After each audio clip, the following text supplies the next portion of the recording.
Trend base trade ചെയ്യുമ്പോഴേക്കും നമ്മൾ ടാർഗറ്റിലോട്ട് hit ചെയ്യാനുള്ള ചാൻസസ് വളരെയധികം ഹൈ ആണ്. അങ്ങനെ ഒരു ട്രെൻഡ് ബേസിൽ ഞാൻ എടുത്തൊരു ട്രേഡാണിത്. ഓക്കെ, സോ ആദ്യമേ തന്നെ നമ്മൾ എന്താണ് മാർക്കറ്റിൽ നടക്കണമെന്നുള്ള അനലൈസ് ചെയ്യണം.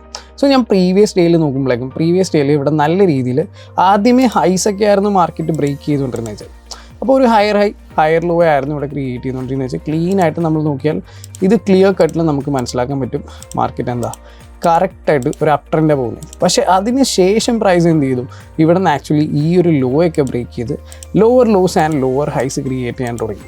ഓക്കെ, സോ ഞാനിപ്പോൾ ഒരു 30 മിനിറ്റിൻ്റെ ചാർട്ടിലാണ് നിൽക്കുന്നത്. സോ ആ 30 മിനിറ്റിൻ്റെ ടൈം ഫ്രെയിമിൽ നമ്മൾ നോക്കുകയാണെങ്കിൽ ഇപ്പോൾ കറൻ്റ്ലി മാർക്കറ്റ് ഡൗൺ ട്രെൻഡ് ആയി എന്നുള്ളത് നമുക്ക് കൺഫേം ചെയ്യാം. സോ ഡൗൺ ട്രെൻഡ് മാർക്കറ്റിൽ നമുക്ക് എപ്പോഴും റിവേഴ്സൽ നോക്കുന്നതെന്നുള്ളത് കണ്ടിന്യൂഷനാണ്. കാരണം എപ്പോഴും ഒരു ട്രെൻഡ് റിവേഴ്സലിൽ കൂടുതൽ ട്രെൻഡ് കണ്ടിന്യൂവേഷൻ ചാൻസസ് ആണ് ഹൈ ആയിട്ടുള്ളത്. ആൻഡ് മാർക്കറ്റ് സെൻറ്റിമെൻറ്റും നമ്മൾ നോക്കുകയാണെങ്കിൽ നല്ല രീതിയിൽ തന്നെ ബെയറിഷ് ആയിട്ടാണ് മാർക്കറ്റ് ഇങ്ങനെ. അപ്പോൾ അതൊക്കെ നമുക്ക് ആക്ച്വലി ഒരു ആഡഡ് കൺഫ്ലുവൻസ് ആയിട്ട് നമുക്ക് ഈ ഒരു ട്രേഡിന് കൺസിഡർ ചെയ്യാം. സോ ഞാൻ ഇതാണ് നോക്കിയത്, പ്രീവിയസ് ഡേയിൽ എന്താണ് നടക്കുന്നത് നോക്കി. പ്രീവിയസ് ഡേയിൽ എനിക്ക് ഓൾറെഡി മനസ്സിലായി മാർക്കറ്റ് ആക്ച്വലി ഡൗൺ ട്രെൻഡ് ആണെന്ന് മനസ്സിലായി. ഇനി നമുക്ക് എൻട്രി ചെയ്യാനായിട്ട് ഒരു എൻട്രി പോയിന്റ് വേണം. സോ അതിനുവേണ്ടി നോക്കിയത് എവിടെയാണ് മാർക്കറ്റ് ഇൻഎഫിഷ്യൻസീസ് ഉണ്ടാക്കിയിരിക്കുന്നതെന്നാണ്. സോ ഈ ഒരു ലോ നോക്കുമ്പോഴേക്കും നമുക്ക് ഈ ഒരു ലോയൊക്കെ ബ്രേക്ക് ചെയ്ത് മൾട്ടിപ്പിൾ ലോസ് ബ്രേക്ക് ചെയ്തിട്ടാണ് മാർക്കറ്റ് നിൽക്കുന്നത്. ഓക്കെ, സോ എങ്ങോട്ടാണ് ഇനി അടുത്ത ടാർഗറ്റ് എന്ന് നോക്കണം ആൻഡ് എവിടെ നിന്ന് നമുക്ക് എൻട്രി ചെയ്യാൻ നോക്കണം. സോ ഈ ഒരു പോയിന്റിൽ ഇപ്പോൾ നമ്മൾ നോക്കിയാൽ ഇവിടെയാണ് ഒരു ഇൻഎഫിഷ്യൻ്റ് ആയിട്ടുള്ള പ്രൈസ് ആക്ഷൻ ഉള്ളത്. കാരണം ഇവിടെ നല്ല രീതിയിൽ തന്നെ ഒരു ഡിസ്പ്ലേസ്മെൻറ്റോടുകൂടിയാണ് ആ ലോ എന്ത് ചെയ്തത് മാർക്കറ്റ് ആക്ച്വലി ബ്രേക്ക് ചെയ്തത്. ആൻഡ് അടുത്തൊരു പോയിന്റ് നമ്മൾ നോക്കുകയാണെങ്കിൽ അടുത്തൊരു പോയിന്റ് ആക്ച്വലി ഇവിടെയാണുള്ളത്. സോ ഈ രണ്ട് പോയിൻറ്റും മാർക്കപ്പ് ചെയ്ത് വെച്ചു. ഈ രണ്ട് പോയിൻറ്റും മാർക്കപ്പ് ചെയ്ത് വെച്ചതിന് ശേഷം ഇതിൻ്റെ അകത്തോട്ട് വരുന്ന പ്രൈസ് ആക്ഷൻ നോക്കിയിട്ട് അതിനനുസരിച്ച് ഒരു കൺഫർമേഷൻ ട്രേഡ് എടുക്കുക എന്നുള്ളതായിരുന്നു എൻ്റെ പ്ലാൻ. സോ അതിനുവേണ്ടിയാണ് ഞാൻ വെയിറ്റ് ചെയ്തത്. സോ ഞാൻ നോക്കിയ പോലെ തന്നെ പ്രൈസ് തിരിച്ച് നമ്മളുടെ ഈ ഒരു സോണിലോട്ട് വന്ന് ടാപ്പ് ചെയ്തായിരുന്നു.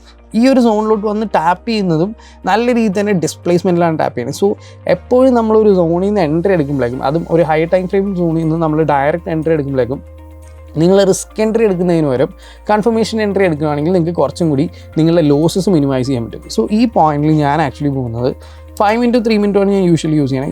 ഈ പോയിന്റിൽ ഞാൻ ആക്ച്വലി 5 മിനിറ്റിലോട്ടാണ് പോയത്. സോ 5 മിനിറ്റിൽ ഇവിടെ ക്ലിയർലി നോക്കിയാൽ നമുക്കിവിടെ ഒരു ഹൈ ക്രിയേറ്റ് ചെയ്തിട്ടുണ്ട്, ലോ ക്രിയേറ്റ് ചെയ്തിട്ടുണ്ട്, വീണ്ടും ഹയർ ഹൈ ക്രിയേറ്റ് ചെയ്തിട്ടുണ്ട്. പ്രൈസ് ആക്ച്വലി ലോ ക്രിയേറ്റ് ചെയ്തിട്ടുണ്ട്, വീണ്ടും ഹയർ ഹൈ ക്രിയേറ്റ് ചെയ്തു ആൻഡ് ലോ ക്രിയേറ്റ് ചെയ്തു. ക്ലിയർ കാണിക്കുന്നത് ഡൗൺ അപ് ട്രെൻഡ് ആണ് എന്ത് ചെയ്യുന്നത്, അപ് ട്രെൻഡ് ആണ് ഇവിടെ ക്ലിയർ ഡയറക്ഷൻ. സോ നമ്മൾ ആക്ച്വലി പ്ലാൻ ചെയ്തേക്കുന്നത് ആ ഒരു ഏരിയയിൽ നിന്ന് എന്ത് ചെയ്യും, നമ്മൾ ആക്ച്വലി സെല്ലാണ് പ്ലാൻ ചെയ്തേക്കുന്നത്. സോ ഈ ഒരു ബിഗ് ഏരിയനെ ഞാൻ ഇവിടെ നിന്ന് റിഫൈനും കൂടി ചെയ്തു. ഞാൻ ഈ ഒരു ഏരിയയിലോട്ടായിട്ട് ഒന്ന് റിഫൈൻ ചെയ്തു. ഓക്കെ, ഇവിടെ നമുക്കിപ്പോൾ ക്ലിയർ കട്ട് ഇവിടെ ഒരു ഓർഡർ ബ്ലോക്ക് കിട്ടി. കാരണം ഈ ഓർഡർ ബ്ലോക്ക് എല്ലാ ക്രൈറ്റീരിയയും എൻ്റെ എല്ലാ ക്രൈറ്റീരിയയും തന്നെ മീറ്റ് ചെയ്തിട്ടുണ്ട്. കാരണം ഇവിടെ ലിക്വിഡിറ്റി എല്ലാം ഗ്രാബ് ചെയ്തിട്ടാണ് എന്ത് ചെയ്തത്, നല്ല പവർഫുൾ ആയിട്ടാണ് ഈ ലോയൊക്കെ മൾട്ടിപ്പിൾ ലോസൊക്കെ ബ്രേക്ക് ചെയ്ത് നിൽക്കുന്നത്. ഓക്കെ, സോ ആ ഒരു സോണിലും പ്രൈസ് ഇപ്പോൾ ഒന്ന് ടാപ്പ് ചെയ്യുന്നുണ്ട്. സോ ഈ പോയിന്റിൽ ഇപ്പോൾ നമ്മൾ നോക്കിയാൽ ഈ ഒരു ലോ ബ്രേക്ക് ചെയ്ത് കഴിഞ്ഞാൽ നമുക്ക് ആക്ച്വലി ട്രേഡ് എടുക്കാമെന്നുള്ളതായിരുന്നു പ്ലാൻ. ഓക്കെ, ബട്ട് ആ ഒരു ലോയിൽ വന്നിട്ട് ക്ലിയർലി പ്രൈസ് ഇവിടെ നോക്കിക്കേ ക്ലിയർ ആയിട്ട് ബ്രേക്ക് ചെയ്തില്ല. ബട്ട് അവിടെ നിന്ന് നല്ല രീതിയിൽ ഒരു വിക്ക് റിജക്ഷൻസ് വന്നിട്ട് പ്രൈസ് എന്ത് ചെയ്തു, പ്രൈസ് വീണ്ടും നല്ലൊരു അപ്പ് മൂവ്മെൻറ്റ് തന്നെ വന്നത്. സോ നമുക്ക് ആ ഒരു പോയിന്റ് തന്നെ അല്ലെങ്കിൽ ഈ ഒരു ലോ തന്നെ സ്റ്റിൽ ഹോൾഡിംഗ് ആയിട്ടുള്ള ഒരു ലോ ആയിട്ട് നമുക്ക് എക്സ്പെക്ട് ചെയ്യാം. സോ ആ ഒരു ലോ ബ്രേക്ക് ചെയ്താൽ നമുക്ക് ആക്ച്വലി ട്രേഡ് എടുക്കാം. Okay, so let's wait. Yes, so ഇവിടെ നമ്മൾ നോക്കിക്കഴിഞ്ഞാൽ ഇവിടെ നല്ല ഡിസ്പ്ലേസ്മെൻറ്റോട് കൂടിയാണ് എന്ത് ചെയ്തത് ആക്ച്വലി മാർക്കറ്റ് ഈ ഒരു ലോ ബ്രേക്ക് ചെയ്തത്. സോ ആ ഒരു ഡിസ്പ്ലേസ്മെൻറ്റോട് കൂടിയുള്ള ബ്രേക്ക് ചെയ്യുന്ന ഒരു കൺഫർമേഷൻ ആയിരുന്നു. ആൻഡ് ഈ ഒരു പോയിന്റിൽ നിന്നാണ് എന്ത് ചെയ്തത്, ഈ ഒരു പോയിന്റിൽ നിന്നാണ് ആക്ച്വലി സെൽ ട്രേഡ് എടുക്കുന്നത്.